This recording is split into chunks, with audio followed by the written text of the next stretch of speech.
모튼 켈세이라는 사람이 크리스마스의 숨은 이야기란 책을 썼습니다. 이건 2000년 전에 일어났던 크리스마스 사건에 대해서 숨은 이야기, 줄 알려지지 않은 비하인드 스토리를 쓴 책입니다. 여기에 첫 번째 성탄절을 맞이했던 마리아와 요셉과 여관 주인과 헤롯 왕 등의 마음 상태를 탐구했는데 굉장히 이 책이 저에게는 새로운 도전이 되었습니다. 그런데 이 책에서 눈에 띄는 것은 천사들이 왜 하필이면 예수님의 탄생 소식을 그 당시 가장 천하고 낮은 신분이었던 자들에게, 그들에게, 들판에 있는 목자들에게 이것을 전했는가.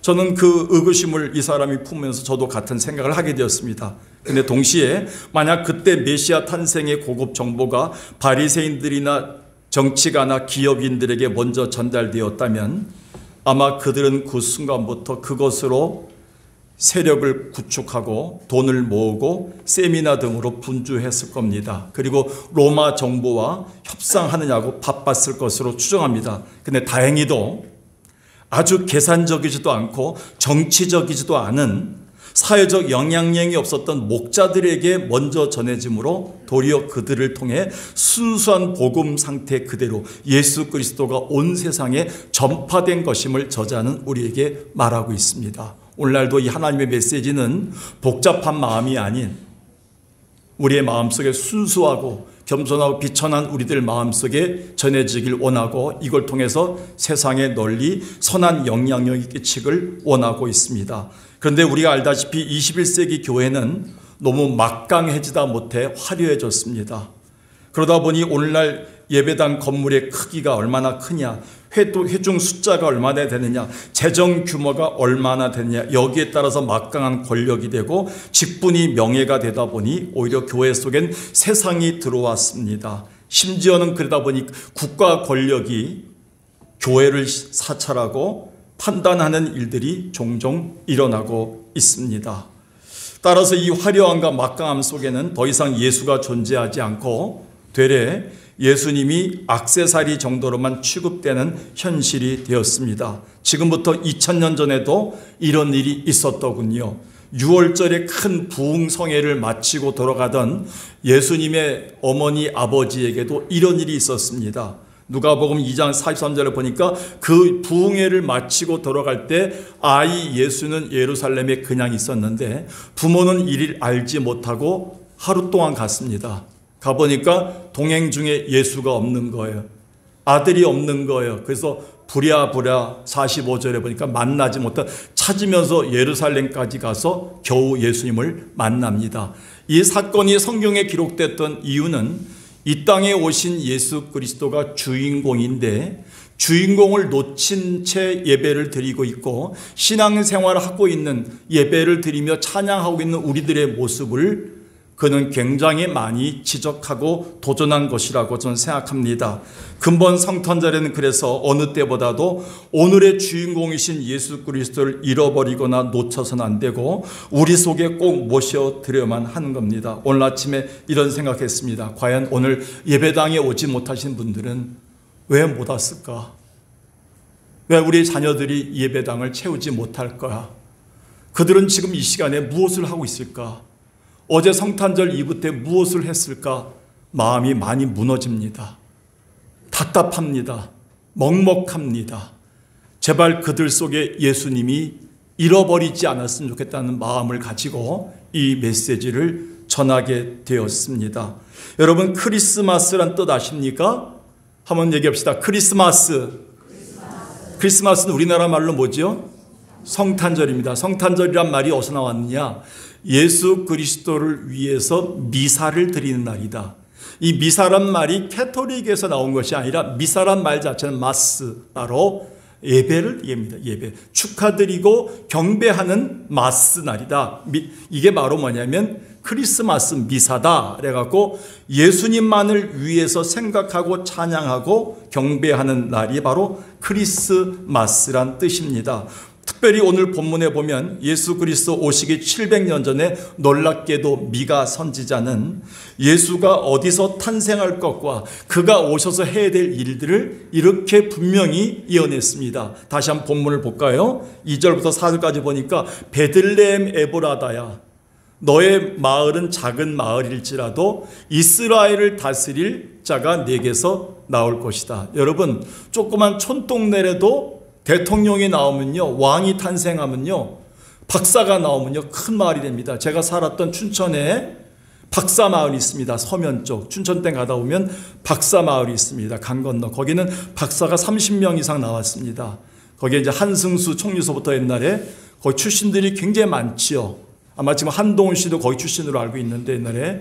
그래서 거기에는 굉장히 박사들이 나왔다는 것 때문에도 유명해졌어요. 근데 대통령이나 이스라엘 다스릴 왕이 태어나고 만왕의 왕이 태어났기 때문에 그 마을은 작지 않다. 근본부터 태고 쪽부터 그분은 있었던 분이다 라고 얘기합니다. 그러면서 예수가 오기까지 혼란하겠지만 그 예수가 탄생한 다음에 이스라엘 전체가 다 모여질 것이다 라는 예언을 700년 전에 합니다. 예수 태어나기 전에. 놀랍지 않습니까? 오늘 우리는 성탄의 주인공이신 예수 탄생을 선포하면서 오늘 현재 700년 전이 아닌 지금 현재 예수 태어나고 2000년 후에 오늘 우리가 예수 탄생의 의미가 어떤 의미를 갖고 있는가, 왜 예수님이 오늘의 주인공이 되셔야 되는가를 고민해야 됩니다.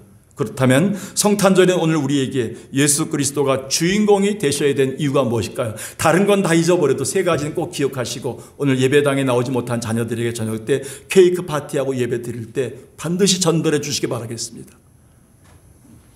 우리 윤성호 장로님이 오늘 정리는 좀 늦게 해주시기 바라겠습니다. 장로님이 매주마다 설교 정리를 올리시는데 오늘은 좀 늦게 하셔서 성도들이 기억하셔야 됩니다. 첫 번째 한번 읽어볼까요? 시작. 지금 우리를 가장 온전하게 다스릴 분이기 때문입니다. 그분이 왜 오늘 우리의 주인공이신가?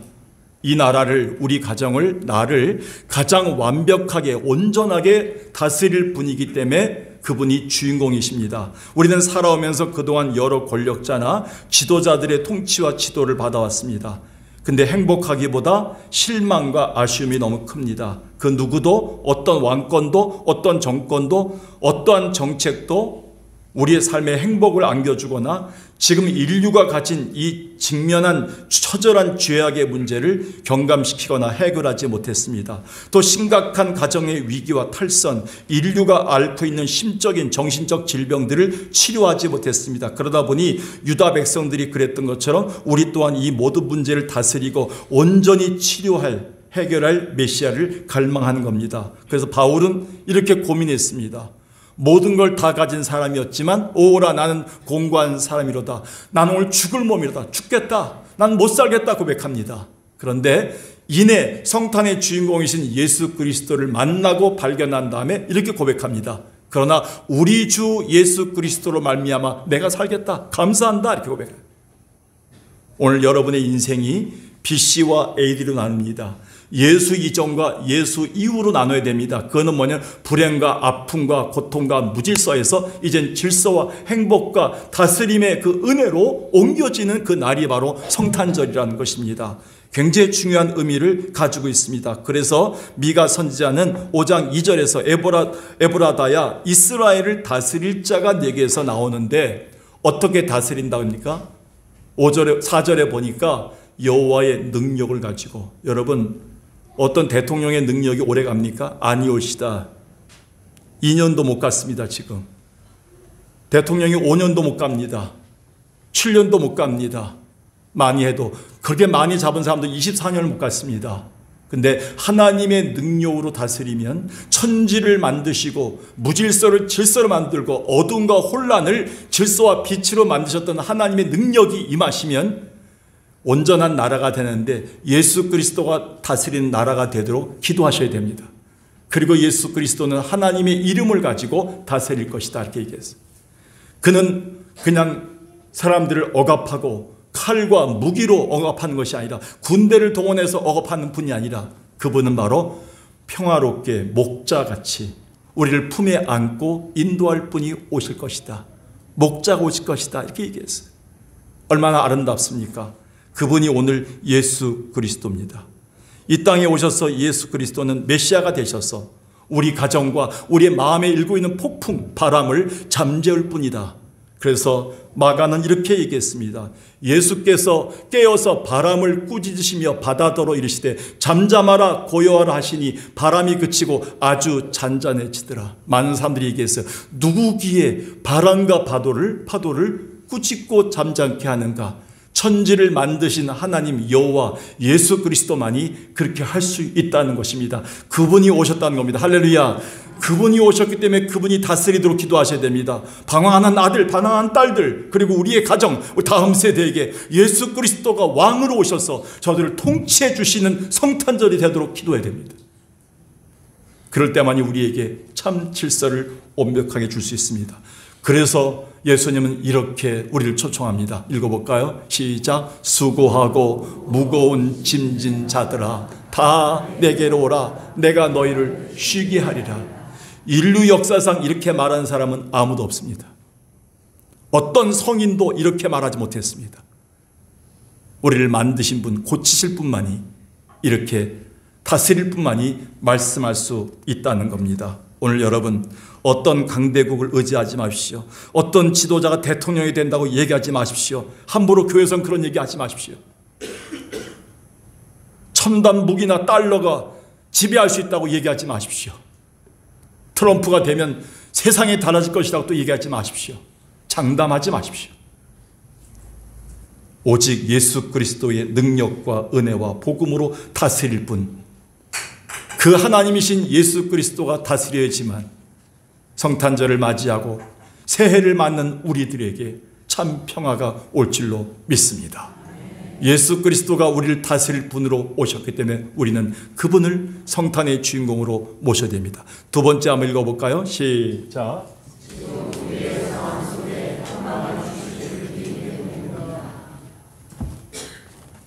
올해 우리나라는 정말 다사다난했습니다. 너무나 큰 사건들이 우리를 힘들게 했고, 더욱 지금 우리의 마음이 무거운 건 우리나라 최고 통수권자가 탄핵의 중심에 서 있다는 겁니다.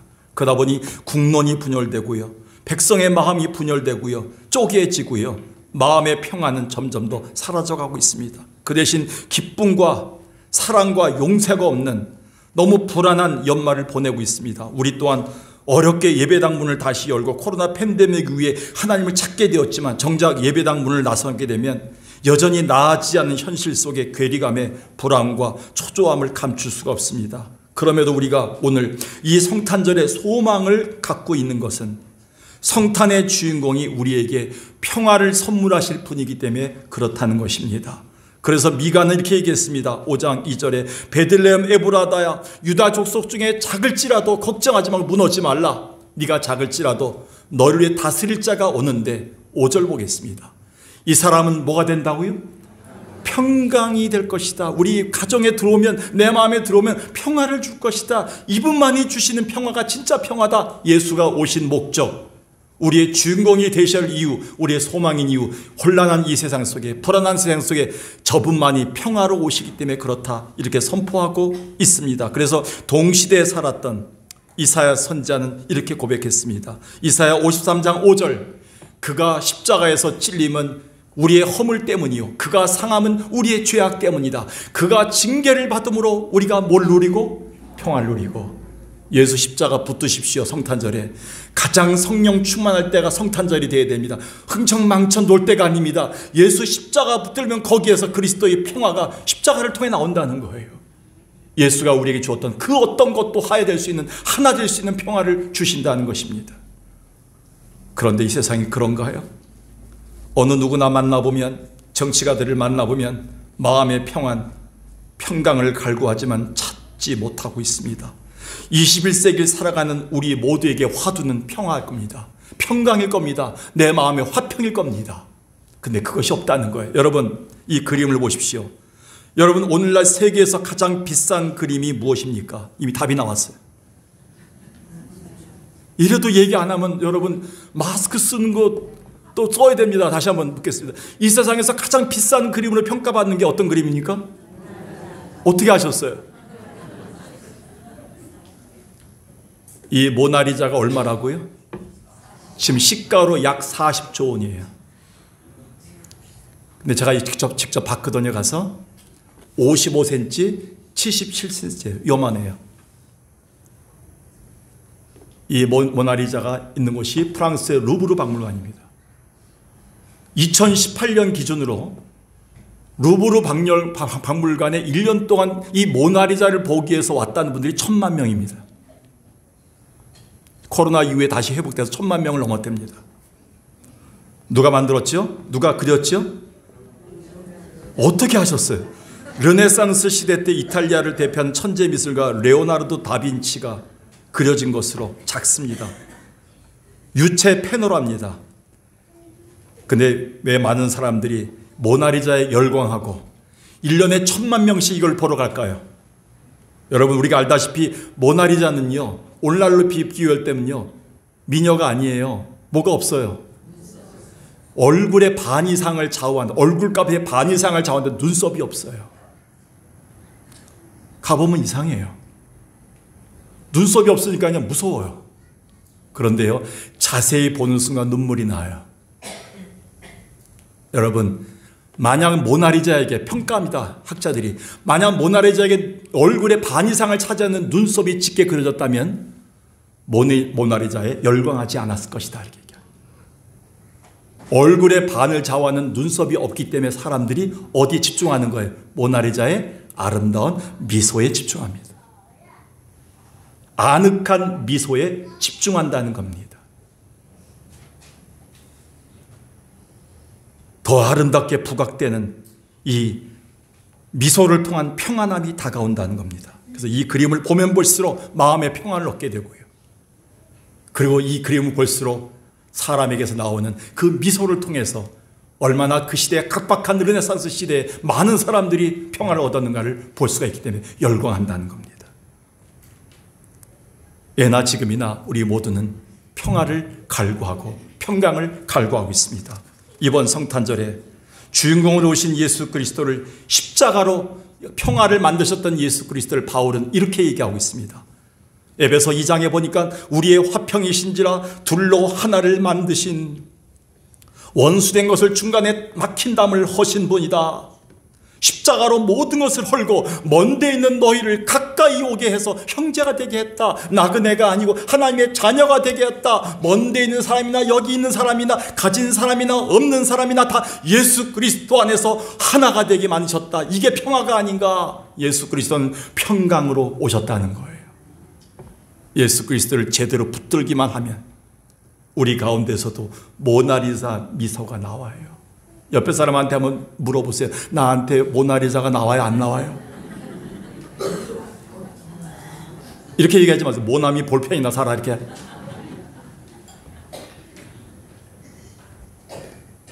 오늘 여러분, 성탄절은 평화를 전달하기 위해서 이 땅에 오신 예수 그리스도가 주인공이 되셔야 될 이유는 세상에 줄 수 없는 어떤 대통령, 어떤 나라도 줄 수 없는 십자가를 허물고 십자가를 통해 하나님과 우리 사이의 담을 허물고 죄를 허물고 우리에게 하나님의 참 평강을 끌어내리신 예수 그리스도가 오신 날이기 때문에 그렇습니다. 평강의 예수 그리스도가 주인공이 되실 주 예수 이름으로 축원합니다. 마지막으로 한번 읽어볼까요? 세 번째. 시작. 오늘 우리가 세상에서 승리할 수 있는 길을 보여주셨기 때문입니다. 잘 들으셔야 됩니다. 5장 1절 다시 보겠습니다. 5장 2절.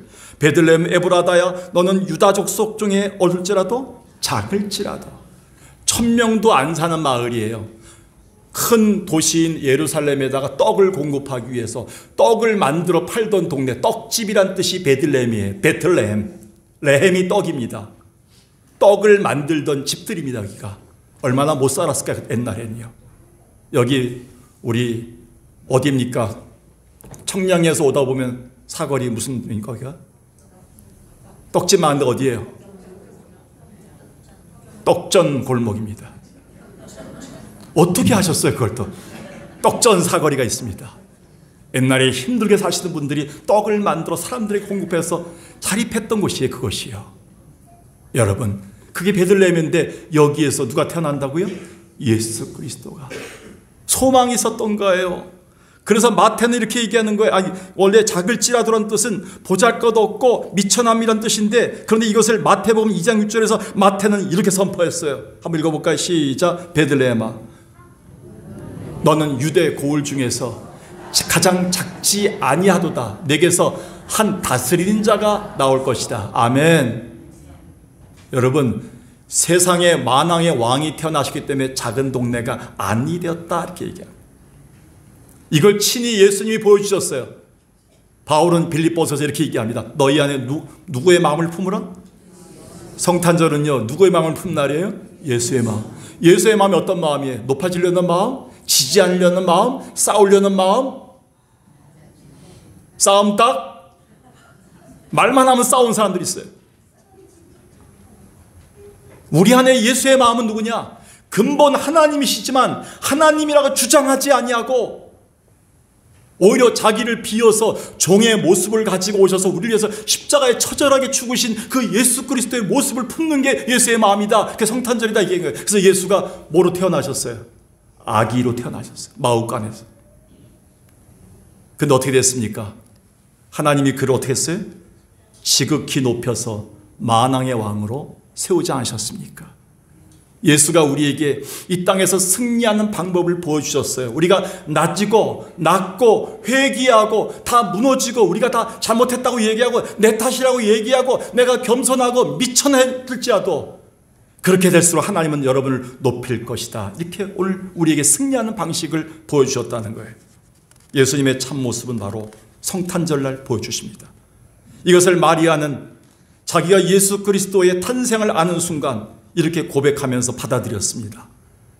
누가복음 1장 47, 48절 내 영혼이 내 마음이 하나님 내 구주를 기뻐하는 이유가 있다. 그는 여종의 비천함을 돌아보셨습니다.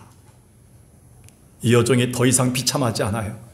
낮은 자가 더 이상 비참하지 아니에요. 하나님은 나를 낮은 자가 될수록, 내가 낮을수록 예수처럼 모든 걸 비워서 나를 낮출수록 내가 잘못했습니다, 내 탓입니다 라고 얘기할수록 하나님은 높여서 우리를 복되다 만드실 분이에요. 성탄절날 지셔야 돼요. 여러분, 지러운 거예요. 이 땅에서 예배 시간은 죽으러 오는 거예요. 제물로 오는 거예요. 근데 예배 시간 전에 팔팔 살아있는 사람들이 많아요. 아주 얼마나 성질이 살아있는지 몰라요. 아니에요. 성탄절날 예수 그리스도처럼 우리는 완전히 죽여서 와야 돼요. 그러지 나를 통해서 하나님의 능력이 나타나는 거예요. 오늘날 교회가 왜 인정받지 못합니까? 낮아지지 못해서 그래요. 교회는 큰 소리 내지 못해도요, 조용해도요, 선한 영향력으로 빛과 소금의 역할을 해야 돼요. 우리의 낮은 행실, 선한 행실, 우리의 낮아짐, 우리의 부족함, 우리의 그걸 보고 예수를 바라보게 되는 거지. 교회가 너무 강하고 우리가 너무 강하고 너무 화려하면요, 예수님의 미소가 보이지 않는 거예요. 성탄절은 이 땅에서 미천한 자, 연약한 자, 겸손한 자가 위로받는 소망의 날입니다. 왜 소망입니까?